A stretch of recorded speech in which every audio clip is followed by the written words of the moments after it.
Bosh, we are back, ladies and gents. Hat Trick Hero is live and direct tonight, and we have got so much to cover. There's been so much going on in the last week or so, and with me tonight to dissect it all over and over again, I am joined by my two fabulous, also co-stars of the show. So first of all, we'll say hello. So Wes, hello, welcome back. How are you, my friend?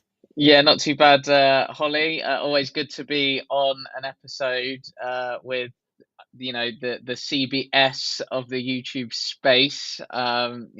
Kate, Scott, Titty, Big Meeks in the building tonight. So yeah, I'm looking forward to it. Obviously, we've got a lot to cover, so it should be a good one. To be fair. Yeah, there is a lot, but I'm excited because I'm joined with my two favourite people to do so. And Nelson, great to have you on again. How are you? I'm good, Holly. It's really good to be back for another episode. Just so excited, and yeah, this is international break is over, and it's just nice to be back in that football flow. So yeah, let's talk about it. Let's talk about it. Let's go for it. I mean, obviously, before we dive into it, obviously we need to talk about the reason that we're here and why it's sponsored by the channel. So, Wes, again, who is Kofa and what do you do? Yeah, so Kofa or Kickoff Football Academy Milton Keynes run lots and lots of different football sessions across the Milton Keynes area. We've got lots and lots coming up on top of what we're already doing. So we have sessions for boys and girls and beginners, more advanced players, one-to-ones, birthday parties, you name it, we do it pretty much. So yeah, if you've got anyone that's watching from the Milton Keynes area, apart from my mum and dad, if you have a young budding footballer in the household, please send them our way because we'd love to help them along their footballing journey. Lovely stuff. So make sure you check out Kofa. Obviously, before we start as well, if you haven't already subscribed to the channel, what are you doing? Make sure you hit that subscribe button, hit that like button, get your comments in as we did this live, and get them in after as well, so we know what we can talk about next week too and get you involved in the channel. But let's kind of get the things running because obviously we've had the game weeks this weekend with the men's and the women's, which we'll definitely get into a bit later on. But we've also got the Ballon d'Or coming up next Monday at 7:45. I think it was the last time. The timings might change a little bit, but for now, it is definitely next Monday. And obviously, we've got lots of categories, and I thought, why better not? Let's talk about it tonight. So, Nelson, I'll come to you first because obviously the first kind of what's the word category is the men's World Player of the Year, and there's a few nominees. I mean, there's a few to name a few with Jude, Kane, Dembele. I mean, for you, Nelson, who do you think standing out amongst that group of players that could potentially be the one that wins it?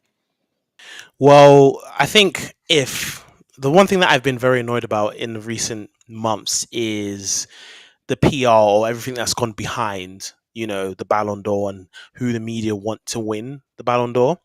And obviously, I think a lot of people right now will be thinking that heading into Monday's ceremony, Lamine Yamal is one of the top favorites to win.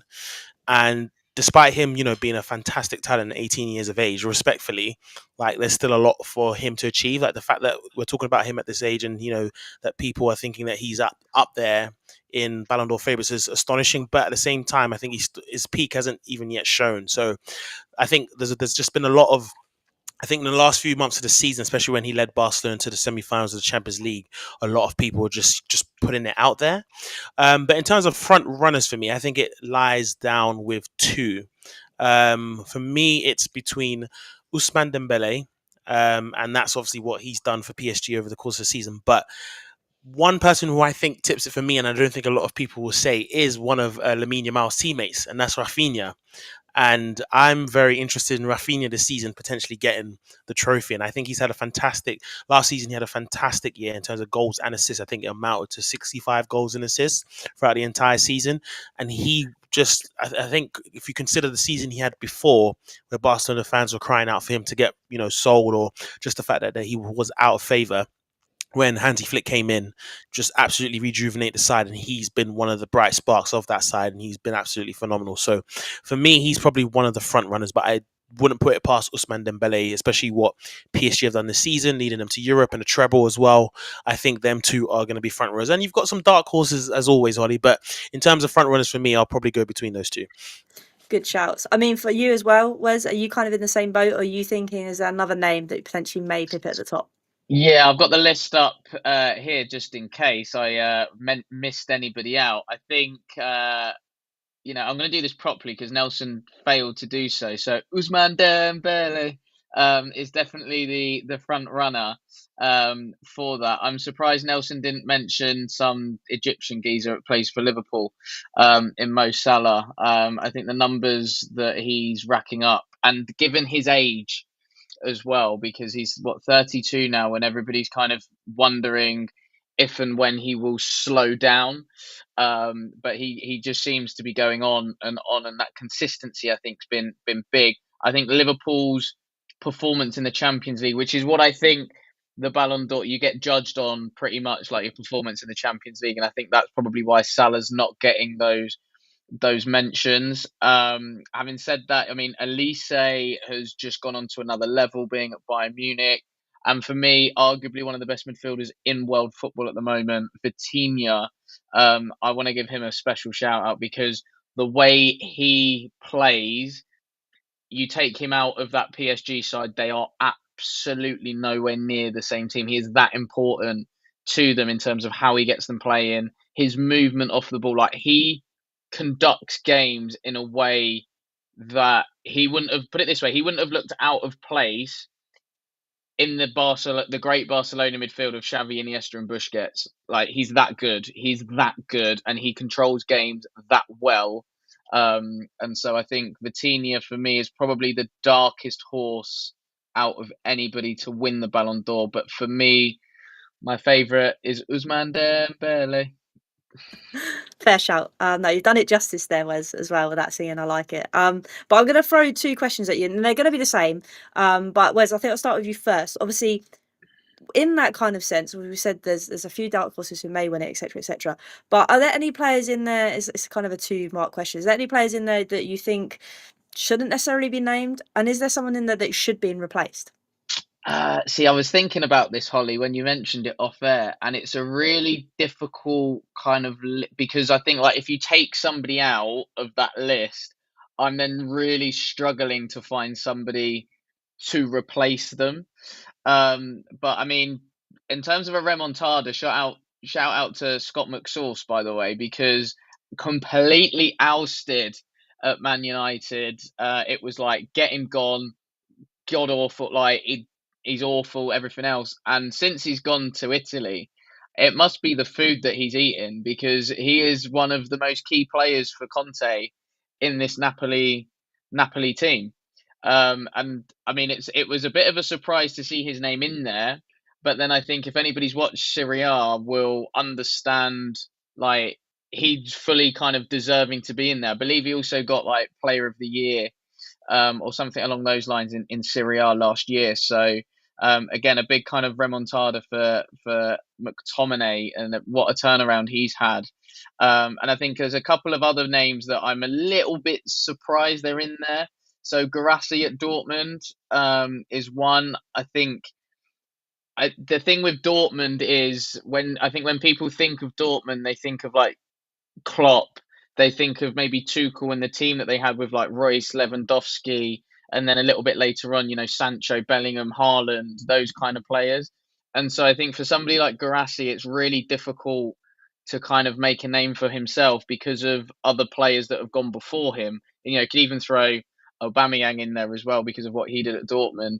But I don't feel like he's one for me that I look at and go, yeah, I'd have him in there, like in the mix of a Ballon d'Or kind of list. So yeah, I'd probably go with that one as well. That was a big surprise, I think, for me. But I think in terms of everybody else, you can pretty much make a strong case for them being in there. But yeah, I'd probably say Guirassy's the big one that I look at and go, how on earth he managed to kind of wangle his way in there. But again, it's one of them, like, if we take Guirassy out, I don't know off the top of my head realistically like who's worthy of a Ballon d'Or shout. I mean, a Mickey van der Ven goal line clearance in a Europa League final could be worth a shout, or back post Brennan, for scoring in a European final, something obviously Nelson doesn't know too much about. But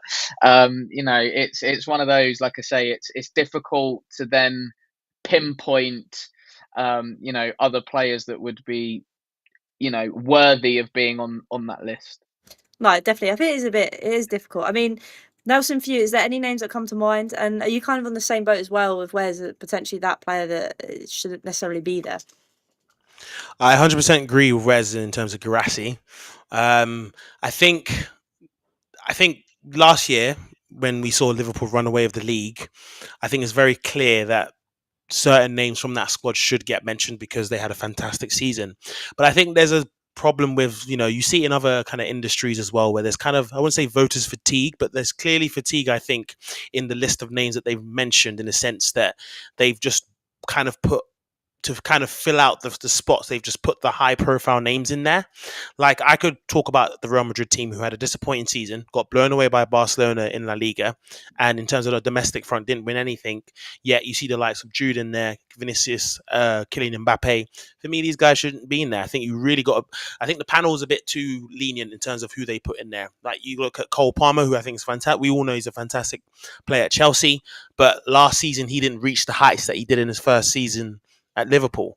And for me, I just think it's just, yeah, I think there's certain players in there. I think Declan Rice, I'm an Arsenal fan. A couple Arsenal players shouldn't have been there. Like, we lost the league. Why should they be in there? In my opinion. Like, I'm quite brutal on, like, I think Elise. I think Elise is a very good dark horse that Wes mentioned.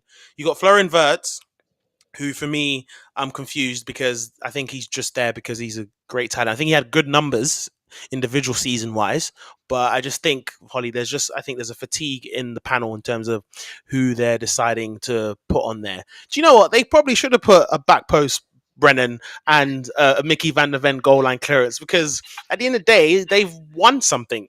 And I think that's how you kind of, I think those are the credentials, the criteria to kind of win those kind of things. That trophies should be on that list, or should be one of the criteria that help you get to win the Ballon d'Or. So I kind of agree with Rez. There's nothing I would kind of take out. I think Garassi's the major one that I take out, but it's who you find to replace. If not, for me, I'd cut a lot of names and have more of a condensed kind of short list. I think my dad's found the perfect replacement, Holly. I don't know if you can pull up his comment. There you go, Mel. So you can see Emerson. Yeah, Royale. there you go. There we go. We found Garassi's replacement in Emerson Royale. Oh my days. Anyway, let's move on and talk about obviously the women's Ballon d'Or nominees. And Nelson, I'll start with you. From that kind of list, I mean, in there we've got Bonmati, Chloe Kelly, just to name a few. Who do you think's winning that list? I'm all lionesses. Anybody lioness, or I'm fuming. It is what it is. I need one of the lionesses to win. They had a fantastic summer, and I think for me, the front runner in that team, or sorry, not the team, in the shortlist would be Alessia Russo. She, for me, goes under the radar a lot because she doesn't. I think people look at strikers and just think goals. But if you watch the game, she does a lot more than just that. And she's a fantastic player for both England and Arsenal. And she has had a little renaissance, obviously, under Renee Slagers, and she just absolutely looks lethal, and she's been a big contributor in helping Arsenal. Obviously, she didn't score in the final to win the Champions League, but she, in that run to get into the final, she was absolutely pivotal. So for me, I can't see nobody else but her or one of the other lionesses winning it.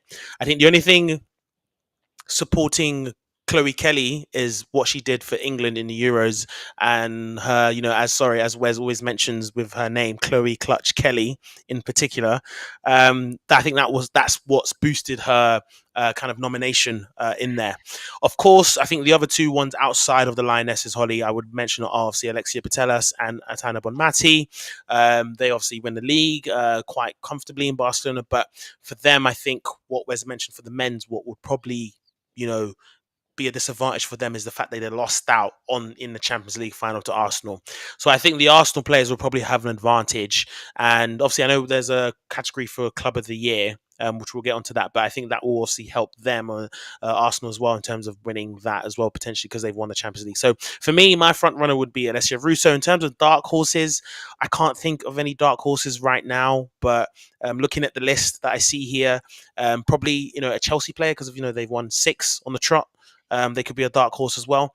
But I am hoping it's a lioness or nobody else. Otherwise, Holly, we are protesting. We are absolutely protesting.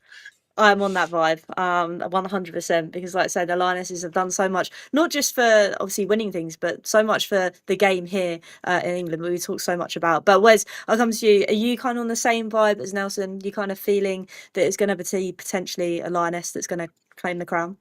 Potentially, but then I'm looking at the names for the Lionesses, and I feel like there are other players on the list who probably have a little bit more what I would class as almost credit in the bank. So I know Nelson obviously mentioned Bonmati and Pateus as well. I feel like they've got that sort of credit in the bank already, and I feel like that's potentially going to maybe sway some votes. I think Pernilla Harder as well, obviously a top player. Sandy Baltimore as well, I think is an interesting player, might kind of get in the mix. But I personally think the women's one is a little bit more open than the men's. I think you could make a bit more of a case for a lot more of these women's players than you could with the men's.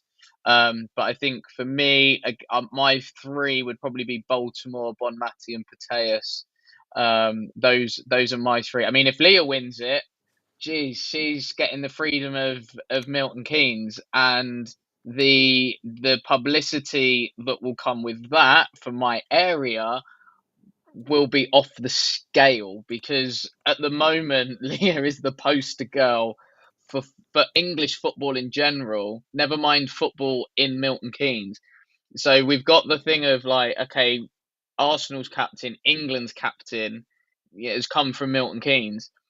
If we then get the Ballon d'Or winner coming from Milton Keynes, I don't think people will understand kind of how big that is, considering the size of the area of Milton Keynes. It's not massive. And so, yeah, I think there'll be a lot of people that will be dining out on the fact that Leah Williamson has won the Ballon d'Or. So, yeah, I mean, there's a small part of me that will go on, Leah, come on, Leah, like bring it home type of thing. But yeah, I'd probably put those other three ahead. Like I said, I think they're kind of obviously a little bit more, I would argue, experienced players, a little bit more credit in the bank, and I think that might just sway some voters in that sense. No, it's a fair comment. I mean, we've spoken obviously about how sometimes how these things are picked and how these players are picked is also done on their past merit as well. But personally, I just want a Lioness to win. But we'll have to wait and see for that one. But obviously, we're going to move on and we're going to cluster these ones together in terms of the men's and the women's Copper Trophy. So I'm going to come to you first, Nelson, because there's a name on the women's one that's staring at me, and I'm not even going to say her name because I think you know who it is. So Nelson, far away. Star girl, Michelle Aji. That is who I think is gonna win the Copper Trophy. I think what's amazing about the Copper Trophies, in my opinion, I think, is regardless of trophies that they've won in their young careers. For me, it just should be all about the best talent. Who is the best talent out there right now that is under that age? And for me, right now, for the women's, I'm going to go for Michelle Agiman. I think Linda Caicedo, I might be wrong, but I think she has won it in the past. And it would be surprising for her to win it again, considering Real Madrid, again, didn't have a great season. I think all those names that I see on the list, Captain Vicky Lopez, who probably has the only kind of merit because of her winning with Barcelona. Ajiman's the only one, and I think her impact, I think people need to understand that, those who obviously have watched and tuned into the Lionesses' victory at the Euros would know that, her impact is huge. And 6 months ago, no one knew who she was. And now everybody in the country knows who she is, essentially, from that tournament. So I wouldn't put it past her. Hopefully she does win. If she doesn't, I think it'd be a big surprise for many. For the men's one, I know you asked for to kind of condense it. The men's one's hard because there's a lot of good talent, and I know Wes is happy to see that talent on that list. There's some names we can go there. I know Wes in recent weeks has shouted Esteval from Chelsea. He is a fantastic young talent, and I'm very looking forward to seeing him. My boy Miles Lewis Skelly's there. I don't think he'll win it, but I think it's great that he's got a nomination on there. Why are you shaking your head, bro? Like, at the end of the day, he's got a nomination. I think he's had a good impact, but I would put it out there and said that there is probably better young talent out there that could have got ahead of him. I think so. But I'm gonna go for João Neves. João Neves of PSG, for me, is, and I'm only saying that because I think Lamine won it last year. and it's probably expected for Lamine to win it again this year. But I'm just putting him out, I think for him he's like a elite 1A. But if I'm going like 1B, 1C sort of thing, I think João Neves should get it. Like Wes mentioned how important Vitinha is, but João Neves is ridiculous as well.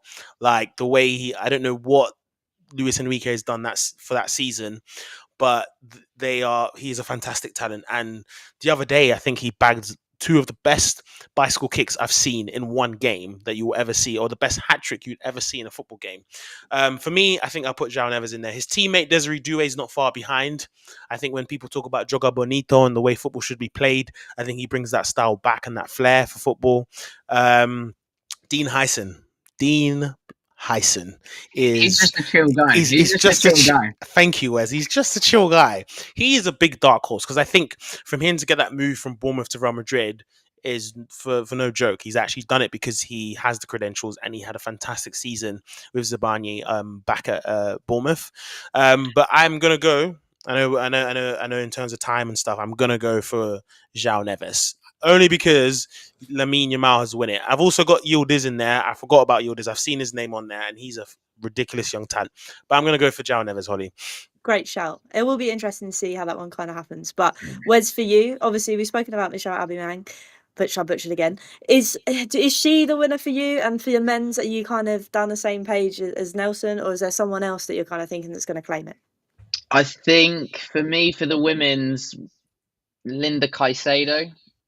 I think she'll probably win it. And then for the men's, now this is where it gets a bit sticky for me. I think if Lamine Yamal doesn't get the main Ballon d'Or, I think he clears up on the Coppa Trophy.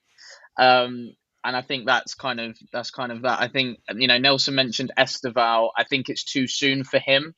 I think he's kind of in there. I think based off his Club World Cup performance. And he was outstanding for Palmeiras in the Club World Cup, and the impact he's made at Chelsea has been phenomenal. There's a player that I would have loved to have seen in there, who's slowly becoming my favourite player, and he's the Swedish Luka Modric and Lucas Bergvall. I think Spurs fans are starting now to understand just how good he is, and it won't be too long before the rest of football understands just how good he is at 19 years of age. Like, to think the situation he also came into at Spurs at the time that he was getting minutes wasn't ideal either, and yet it was almost a case of give him the ball and he will get us out of jail at 18 years of age in the Premier League. That is bonkers behaviour. So I would have loved to have seen Bergvall in there, and I think if Lewis Skelly's in there, then Bergvall 100% should be in there. Like, it's. Do you know what I mean? He's like, Bergvall's also played more games than Lewis Skelly as well. I know it's not about that, but I think obviously in terms of that experience of breaking into a side, I think for me Bergvall would have been one. But I think if Lamine Yamal doesn't win the main prize, I think he 100% wins the Coppa Trophy for the men's. Yeah, it's a great shout. Like I say, it's all kind of hanging in the balance whether he wins the other one, depending on whether he wins this one. But obviously, we'll move on because we've got the Ashen Trophy as well. So again, there's so many names in there, Nelson. And it is hard to obviously try and pick one out of there. But for you, who's going to be the men's winner and who's going to be the women's winner? I'm looking at the list now, Holly. I think it's quite clear. I think Donnarumma's season has been fantastic, and there's again, like Wes mentioned last week, in the transfer windows review that we did, how he's gone to City for that money, and everyone's just let that happen, is scary hours for the rest of the league and Europe, in my opinion. So for me, he gets the men's trophy. For the women's, it's quite a good list. I can see some certain names. I think Berger has been very impressive. I think what she done for Germany in the Euros, I think there was a game, I think it was against France when they were down to 10 men, and she absolutely had a blind of the game. I've not seen a performance like that for a long time, and I think she had scored the winning penalty. I may be incorrect. Correct me if I'm wrong, Holly. However, I think the theme that I've had tonight, Holly, is Lionesses and my girls. So I am going to go for Hannah Hampton. I think just give her the Ballon d'Or for the fact that she had changed or she threw away the Spanish keeper's bottle that had all the details from the penalty shootout. That should get her the Ballon d'Or Get alone. the statue outside St George's Park ASAP. Absolutely ASAP Rocky. And I think that is why, not even why she deserves it, but I think people need to understand she had to follow in the footsteps of a great keeper in Mary Earps.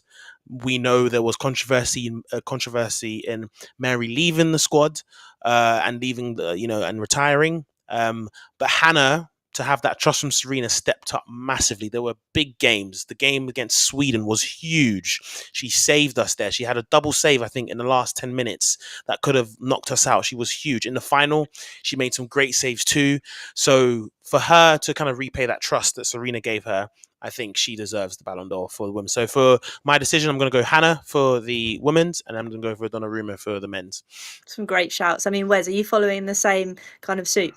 I am, and I think Donnarumma, his performances for PSG in the Champions League, and particularly last season, were phenomenal. Like big saves at crucial times in games, and stuff like that. I think that's probably partly the reason why I think he's in there.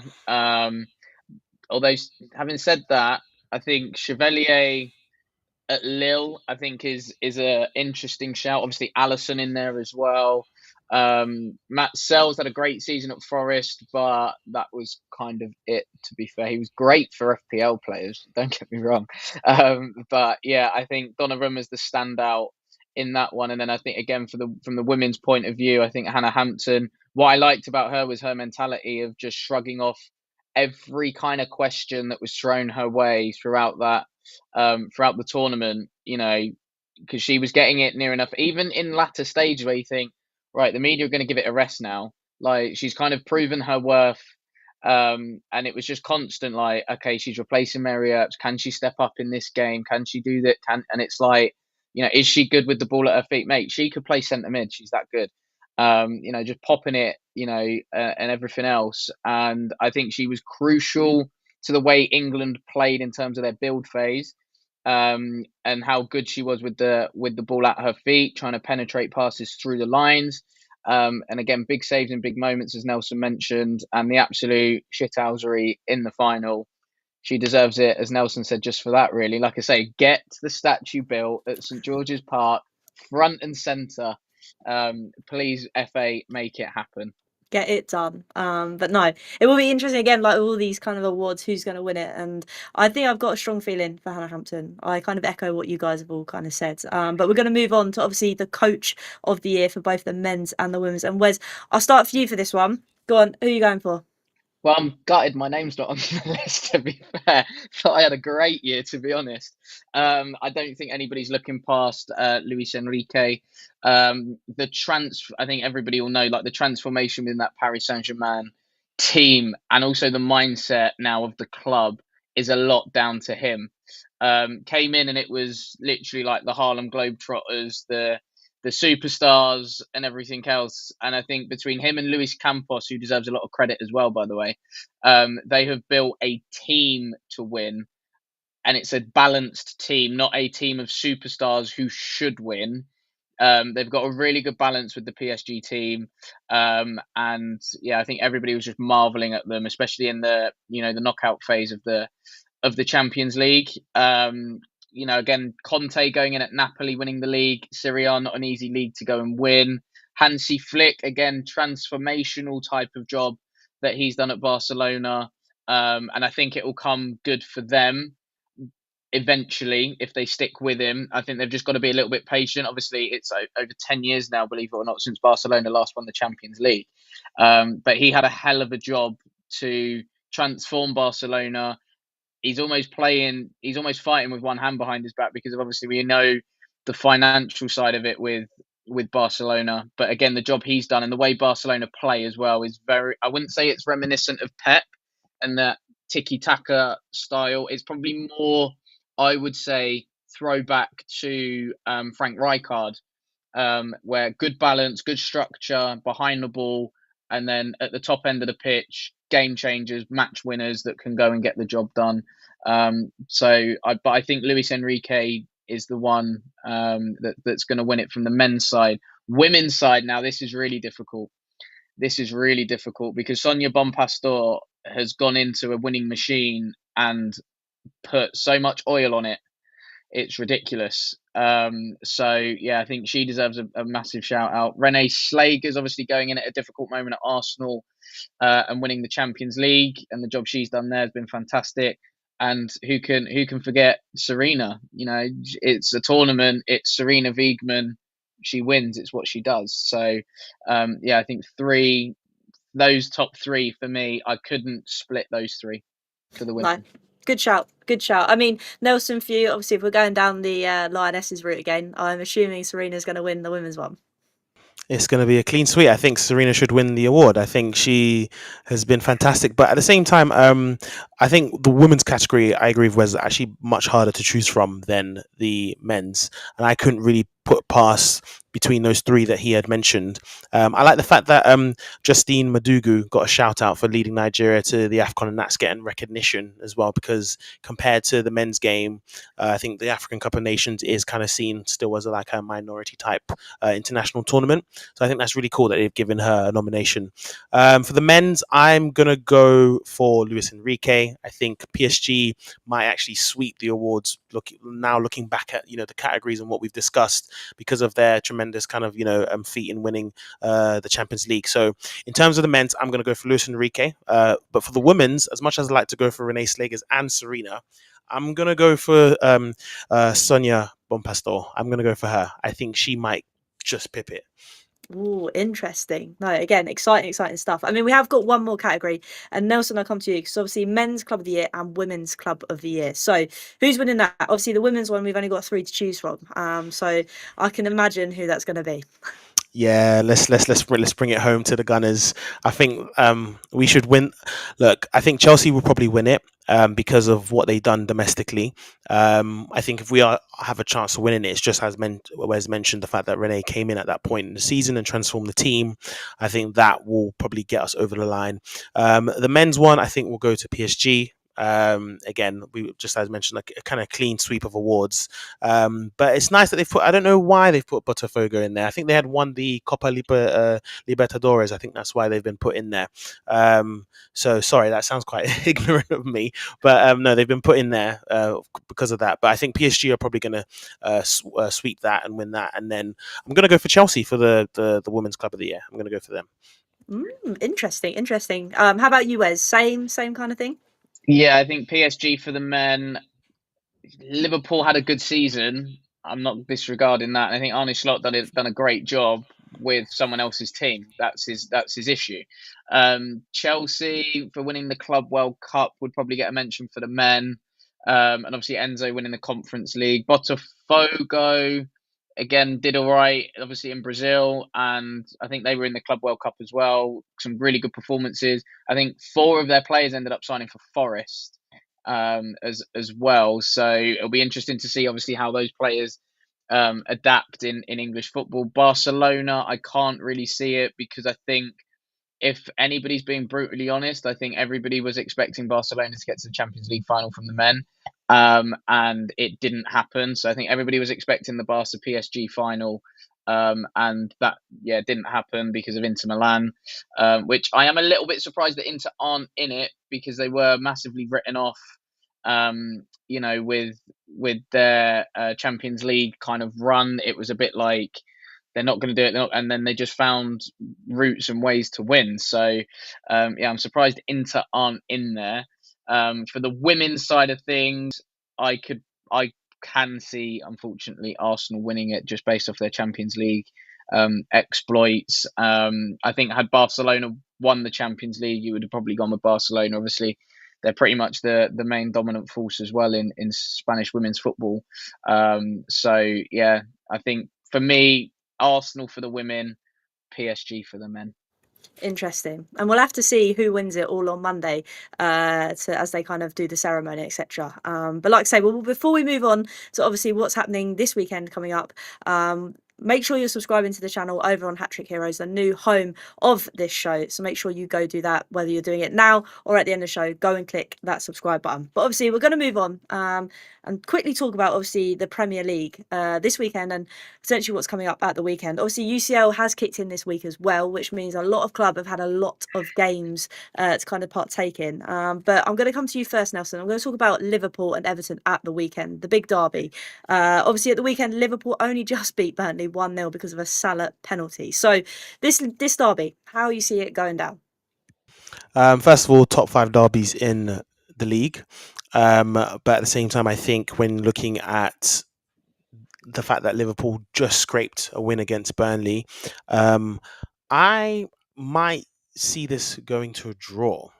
And the only reason why I say this only because I think Everton will really want to put up a fight. I think they will be really confident coming into this game based on how they've played. I think they've played a lot more free-flowing football, and I think that's obviously down to the likes of Dewsbury Hall and Jack Grealish being in there.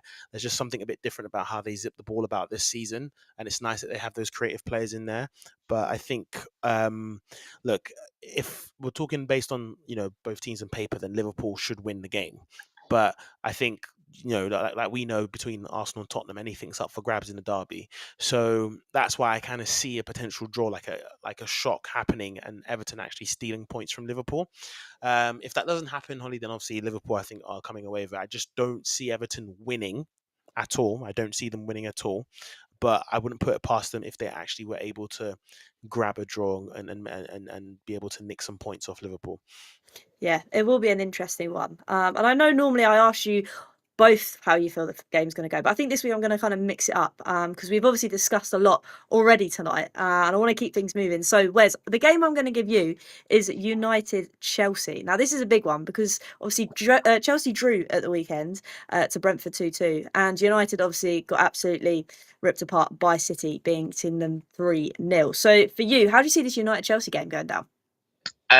Very one-sided for me because United are absolutely all over the place. People spoke last year about Ange and his stubbornness and his unwillingness to change. Yet there's some Portuguese geezer in Manchester that is literally doing the same, and I think only murmurings now are starting to come out that he perhaps needs to change, where it is clearly abundant that he needs to scrap his 3-4-3. He is not getting the best out of his best players. Whereas I think with Ange, it was more of a case of you have to change because you haven't really got anybody else. But Ange was a bit like, no, we play this way regardless of who's in the team, etc., etc. But I actually think Chelsea's quality and their almost like togetherness within their team will count for more going into this game. Obviously, I know they're playing Bayern Munich sort of as we speak at the time of recording, so that might take a lot out of them anyway, and United should be a little bit fresher. But yeah, I see for me nothing but a Chelsea win because United just don't know what they're doing at the moment. So I don't think it's going to be one of them where Chelsea go and really turn up and put in like an A-star performance. I just think they're better than Man United, and I just think Chelsea don't necessarily have to be at their best to beat Man United, and I think that's probably why it'll end up as a Chelsea win. Yeah, United are woeful. It's quite funny, but yeah. I mean, the other big Anyone enjoying United's downfall is a sick individual. So yeah, I am massively ill at the moment. Put it that way. Defo. Me included in that as well. But obviously the other big game of the weekend, because we won't go through all of them, but we'll go up through the other big one, which is obviously Arsenal City, Nelson. Now, obviously Arsenal did beat Ange's Forest 3-0 at the weekend. So how are you seeing this one shaping up, and how are you feeling for it? I'm feeling quite good for it. I think Arsenal, after we beat Athletic Club, even though we didn't play well, because I think that's the theme between obviously the title favourites between Arsenal and Liverpool, is that they haven't been playing well but still getting results, and that's obviously signs of champions, what people say, signs of champions. But City, I think, will be looking to get revenge for how we beat them last season at the Emirates. Obviously it was 5-1. It was quite humiliating for them that it happened at the hands of us, considering that was kind of, for me, that was the peak of when Haaland had said stay humble, and that was the peak and on that day. But but I think it's going to be a very tight affair. I think before that game where we beat City 5-1, it was one of those ones where Pep and Mikel go tit for tat. Like, it always kind of ends in stalemates because one will try and outmaneuver the other. Like, if Pep makes a sub, Mikel will see it and then try and make another, like, just to counter it. So I think those two will be at it again. I think it's very much a question whether or not Mikel Arteta is going to set up to win or if he wants to reserve points. For me, if you're trying to get the league, you have to go for it. The players in the dressing room have to go for it. There's no excuse this year, especially when you've got the squad depth, especially that the fans have been complaining for a few years about replacements and people in that can cover. We now have that, so there's no excuses. So I think I want us to win. I think it's going to end in a draw. I think it will be like one of those good draws that you see, like a 2-2 or maybe a 3-3. That's what I predict, because I think City, they'll be buzzing after their derby win. And Arsenal, I think, will not they're going to try and get out. I think they've struggled with low blocks. I'm not saying City do a low block, but they've just been struggling to kind of create open chances. And whether or not City are going to want to play an open game, we'll have to wait and see. But I think it's going to end in a draw. No, it will be interesting. It will be a really tasty game as well. Obviously, that kind of concludes what I want to talk about in the Premier League. Obviously, there's so many games going on, but I think they were the ones that stood out to me. But obviously, we're going to talk WSL as well, because on the Hat Trick Heroes, we talk about the Premier League and the WSL. And Nelson, I'm going to come to you because obviously, there was a game at the weekend that we wound Wes up about Spurs and Everton. Now, Spurs managed to do the business. And I don't want to come to Nelson first because I want to talk to him a bit later about it. But for you, how did that game go? Because there were so many good goals in that game as well for Spurs. Yeah, it was a fantastic game for Spurs, and I think I was on the receiving end of those goals essentially because I really thought the Everton women would do it. They obviously, there's a lot more. This is just the start of the season. Let's just put it out there.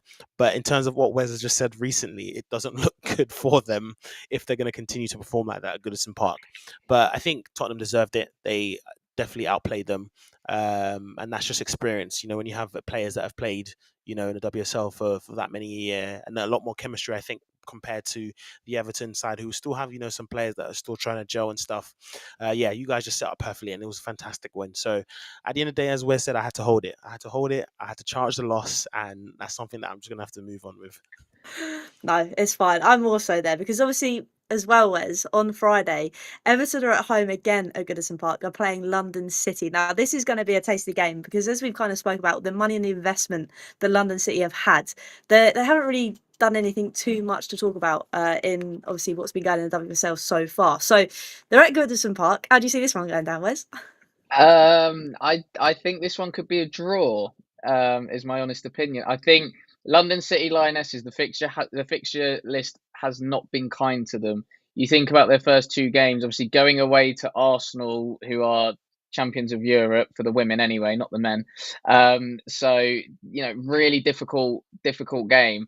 And then coming in at your first home game is against Man United, who have individuals with real star quality that can take the game away from you at any point. Obviously, the likes of Ella Toon and Jess Park and etc. Leah Galton et al. As well. So I think they'll be looking at this game as a really good opportunity for them to pick up at least a point. So I think that will be, and I think similarly to Everton as well. Like, they're looking at it and going, this is a game that we're probably expecting to get something from as well. But no, I see this one being a draw because I think the teams probably balance themselves out, and I think they're pretty even, I would argue, on paper. Nelson may have something else to say on that because he's more of a WSL expert than me. But I think from what I know, I think the teams are fairly balanced and fairly even. So yeah, I'm going to go score draw for that one. Nice. I like it. I mean, Nelson, I will come to you for that one because obviously it is a big talking point with London City Lionesses, and obviously as well with Everton, how, like we said, the curse at Goodison Park seems to be boding not so well for them at the moment. So are you in the same kind of boat as Wes? It could potentially be a draw.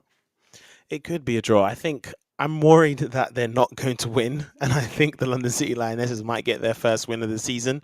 I think they're hungry, and obviously to lose 3 on the trot is not a good look. Was one of the worst starts to have, especially as a newly promoted team. So they'll be trying to go out there to try and get their first win of the season. If not, then Everton should win. But again, like Wes said, I actually can't. I actually can see a draw happening as well. So I think my prediction, Holly, is that I don't think Everton are going to do it for the second time. They just have to do it this one time, so we can at least say that they can perform at Goodison Park. But I'm gonna go in terms of between a draw and a Lioness win. I'm gonna go for the London City Lionesses. Nice, wowee. But no, Wait, it will. wait. So Everton losing again at Goodison. Look, don't look. My girl might see this. Look, If don't. I speak, I will be in big trouble. That's what I'm gonna go for. I'm gonna go for Lionesses. Yeah. Oh wow, we're never gonna shut him up, are we? They need to do the business at Goodison Park. Everton that is. But obviously that kind of concludes the WSL because obviously Arsenal thrash West Ham and it's not a very good time to be a West Ham fan at the moment, which is also lovely. So I thought I'd slip that in there. And the other game I was going to kind of talk about was Arsenal Villa, but Nelson, I feel like Arsenal will do the business against Villa anyway. Yeah, I hope they do the business. I think that'll be a good game to look forward to. Aston Villa gave I can't remember who it was they played. They played Chelsea. They played Chelsea on the weekend and they gave them a run for their money, I think, within the first half. And Chelsea, I think, kind of scraped that victory, especially Sam Kerr obviously getting back to the goals. It was something that I think Villa can be looking forward to that game against Arsenal and feel encouraged by the performance against the champions. Ebony Salmon is a player to look out for. She is a dangerous player. I loved her ever since. I think she was at Bristol City, I believe, and she was a baller. And she still is. And that goal, if you see it on the weekend, just for anyone to just view beautiful goals, the way she just clips it over Hannah Hampton was beautiful. So I think Villa can look forward to a game against Arsenal. But when you've got the depth that Arsenal have, I think you're expecting an Arsenal win. Definitely. And I think that kind of wraps up WSL, but it doesn't wrap up obviously because I do want to get the FPL up, Nelson. So you can kind of walk through Holly how it must have kind of done went well on. this week then, because FPL's back. Here we go. Yeah, my bad. But Nelson, go on. Tell the people what you went for, what you're kind of looking out for the upcoming week. So I went for a 3-4-3. I thought I'd keep more midfielders and strikers and kind of leave the defense a bit more open at the back. I mean, Maya Letitia got a goal and assist on the day. So if like, she is a FPL legend in my opinion for the women's game, and she gets a lot of bonus points. Tooney I had as captain didn't kind of work out for me, and Vignola I thought she would bang, but obviously Spurs had something else to say. Yui Hasagawa I think is quite underrated as a player, and I think she bagged a goal against I think when City won 2-1. And Aggie Beaver Jones could end up being top scorer this season, second 2 goals in 2 games. Nikita Paris scored the first goal for the season, and Kira Walsh I think got points because the second goal that Chelsea scored was classed as an own goal, but she was the one who struck the ball, so she got me some points there. So I'm looking to hopefully get more points. I want to break the 80-point barrier. It's going to be hard. I think my plan for the season has always been to kind of distribute it. So when you have subs that you can bring on and replace, most people tend to go for a really big 11, but I've kind of gone for that. I think I might have to switch it up and maybe go for like a huge strong 11 and bring in a Russo, maybe bring in a Bunny Shaw in there because I'm going to need some firepower. Nice, a great shout. And like I say, it is really interesting to see, like you say, how it kind of works in women's FPL. Like I say, I will try and get on it once I've cracked the men's, which at the moment I'm not doing too bad because, I've got more points than Wes again this week. I'm higher up in the table. So, I'm getting there. But Wes, go on, talk me through your team and what you're potentially maybe thinking of doing for this weekend. Yeah, so I made a couple of changes. I swapped the Forest lads out, and I put in Trufer at the back. I brought in Ekatike, which absolutely flopped. I think I also brought in Munoz as well at obviously at Palace, but no, it was a solid day for obviously the likes of Pickford, Tarky, and Gabrielle at the back.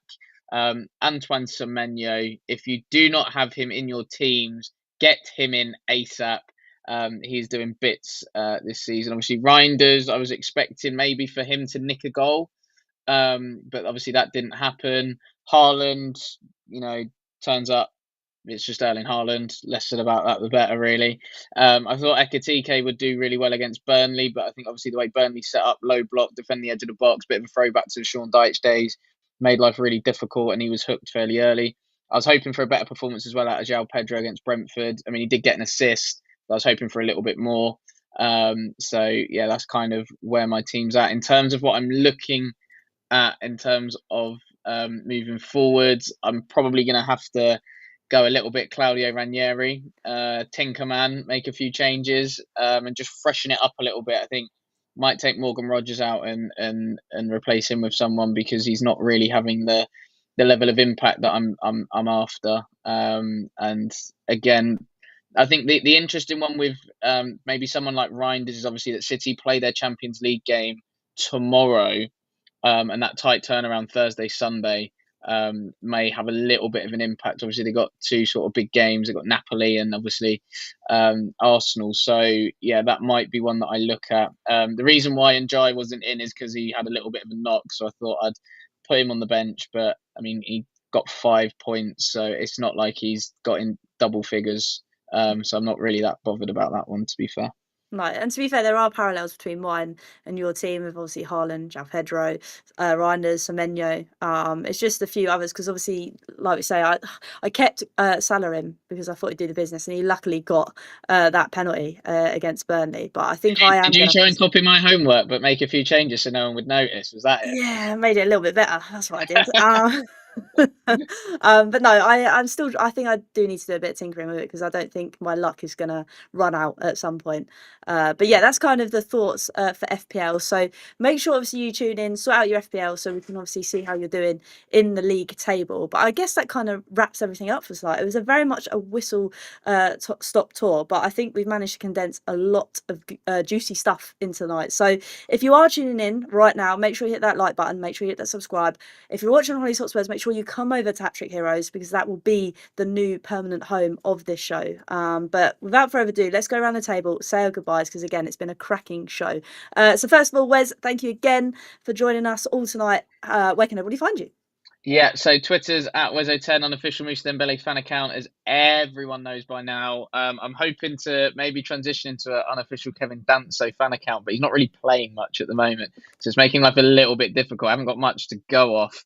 But yeah, I'm usually just kind of tweeting random stuff, to be honest, and keeping up to date with news and probably new Spurs songs, to be fair, so I can sing them when I go to games, etc. And then Instagram is at Wezo32.